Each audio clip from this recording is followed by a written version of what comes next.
তো গাইস তাহলে কিন্তু শাকিব খানের মুভি তাণ্ডবের রেকর্ড ব্রেক করে দিল দেবদার মুভি ধূমকেতু, এবং 10 বছরের পুরনো একটা মুভি, সেই মুভিটা এসে তাণ্ডবের রেকর্ড ভাঙবে, এটা কিন্তু কখনোই কেউ ভাবেনি।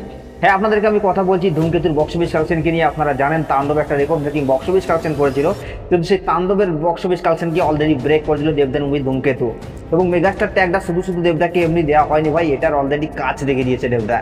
তো আপনারা জানেন শাকিব খানের মুভি তাণ্ডব তার প্রথম দিনে সে বক্স অফিস কালেকশন করেছিল প্রায় 5 কোটি 25 লক্ষ টাকার একটা ওপেনিং নিয়েছিল। কিন্তু দেবদার মুভি ধূমকেতু তার প্রথম দিনে এসে বক্স অফিস কালেকশন করছে প্রায় 250টার মতো শো হাউসফুল দিয়ে, এবং 250টার থেকেও অধিক শো হাউসফুল দিয়েছে, এবং বক্স অফিস কালেকশন করেছে প্রায় 3 কোটি 80 লক্ষ টাকার মতো। হ্যাঁ, প্রায় 4 কোটি টাকার বক্স অফিস কালেকশন করেছে। হয়তো আপনারা অনেকেই বলবেন যে এখনও হয়তো তাণ্ডবের থেকে পিছিয়ে আছে, কিন্তু এমনটা না।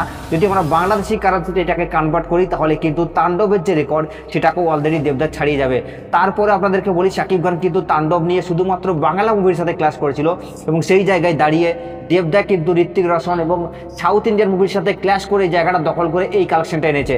ভাই আমরা যদি দেবদার এই বক্স অফিস কালেকশনটাকে তাণ্ডবের সাথে কম্পারিজন করি তাহলে আমার মনে হয় এই বক্স অফিস কালেকশনের যে অ্যামাউন্ট সেটা গিয়ে দাঁড়াবে ভাই প্রায় 6 থেকে 7 কোটি টাকা। তো আপনাদের কি মতামত আপনারা নিচের কমেন্টে অবশ্যই জানাবেন, আর সাবস্ক্রাইব করে দাও নেক্সট ভিডিওর জন্য।